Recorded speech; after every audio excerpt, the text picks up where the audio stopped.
We have details from this morning's licensing authority hearing on this episode of Barnstable Today. It's Monday, November 16th, 2015. I'm Sarah Mantle.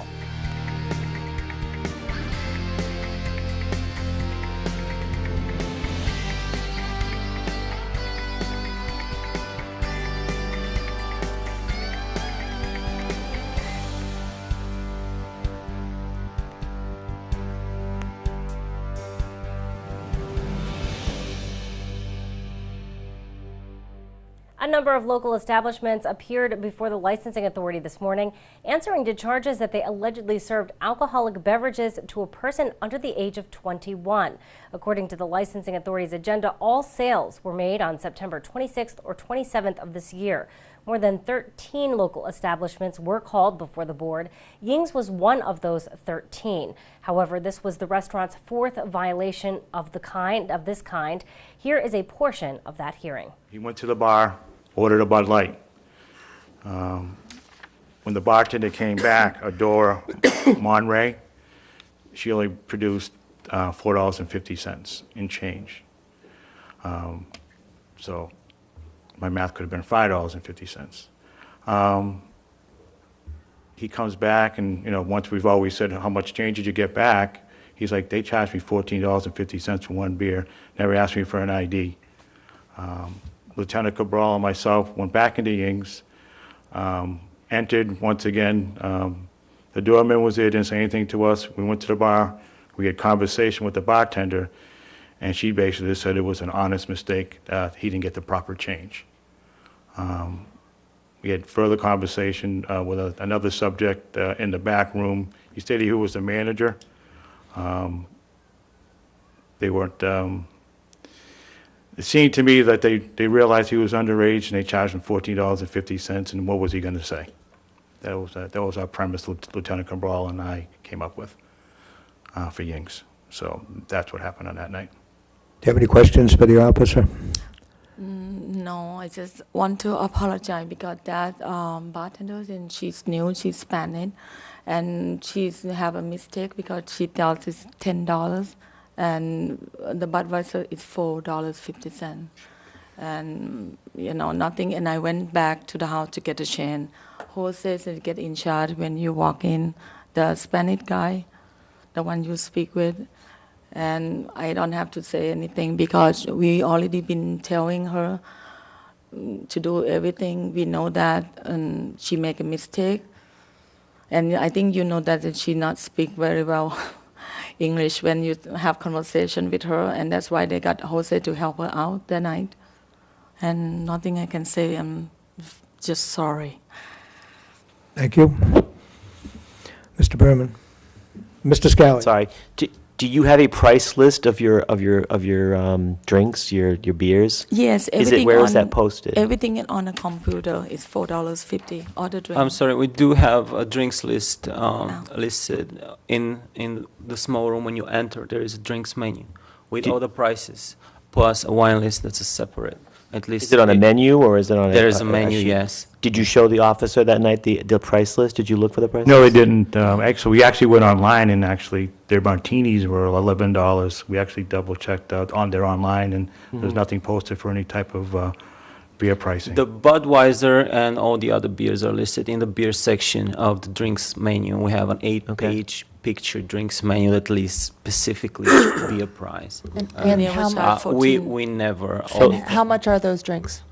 The Bud Light is $4.50 including tax. The Budweiser is $4 including tax. All beer prices are with the tax for ease of change. So you gave back $5.50 on a drink that was $4.50? The bartender took the $20 bill and did not pay attention that it was a $20 bill. She punched in a $10. The computer told her the change. That's 100% on Did her. you check to see if that money was in the register, or did she take the money? The money was in the register. She did not take the money. Okay. I just want to make sure she wasn't trying to scam you as well. No. She's just like She's new. She's new. She's just Yeah. not very well oriented. I just want to say that every Saturday night, and we used to hold Sundays as well. Yeah, even we do monitor the door. There's usually 2 people at the door plus me, and I'm verifying the IDs. and that night I wasn't on. Is she still working there? She is, simply because when we checked the IDs at the door, we give them a bracelet. The bartender is not required No, to verify the ID second time on a busy night.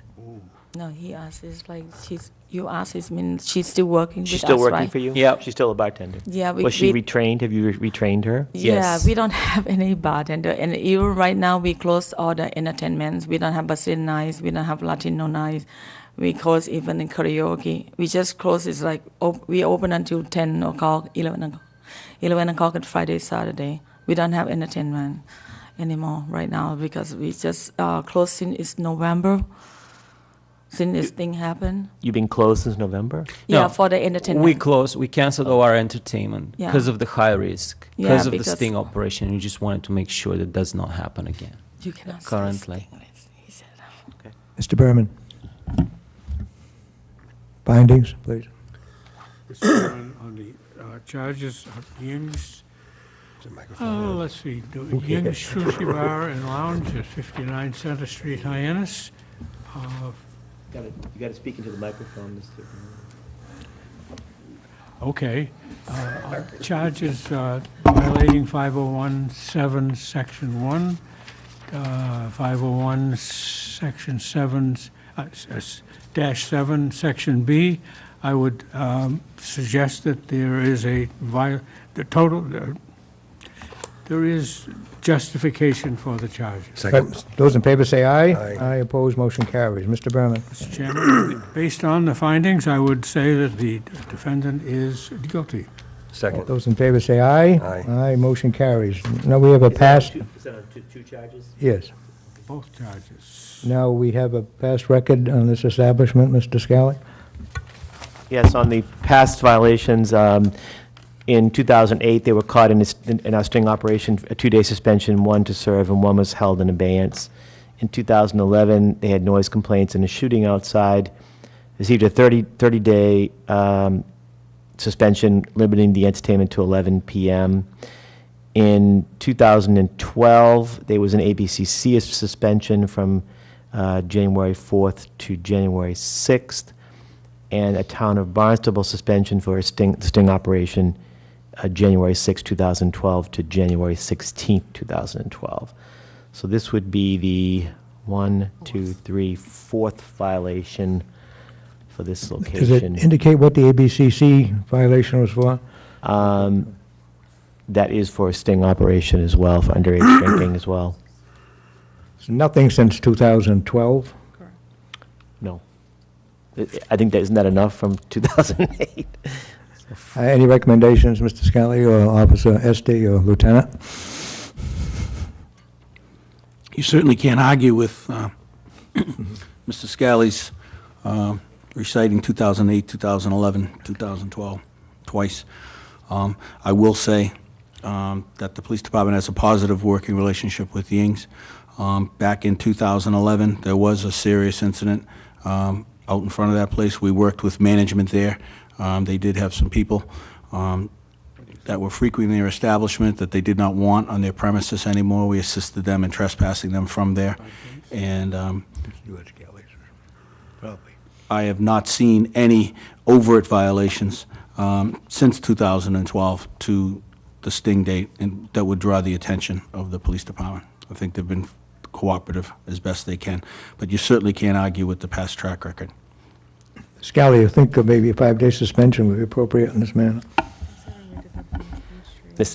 Mr. Chairman, we did that for someone with a second violation. This is a fourth violation for over-service and a fifth violation with regards to other violations. So I would recommend a 30 to 60-day suspension at this point. After much discussion, the board voted to suspend Ying's license for a period of 10 days, with 5 to be served and 5 to be held in the event of any future violations. We'll be sure to tune in to our hour-long news program, Barnstable This Morning, weekdays at 7 a.m. On tomorrow's show, we will chat with Police Chief Paul McDonald. We'll talk with DPW Director Dan Santos. Plus, we'll have all the news and information you need. For Barnstable Today, I'm Sarah Mannel.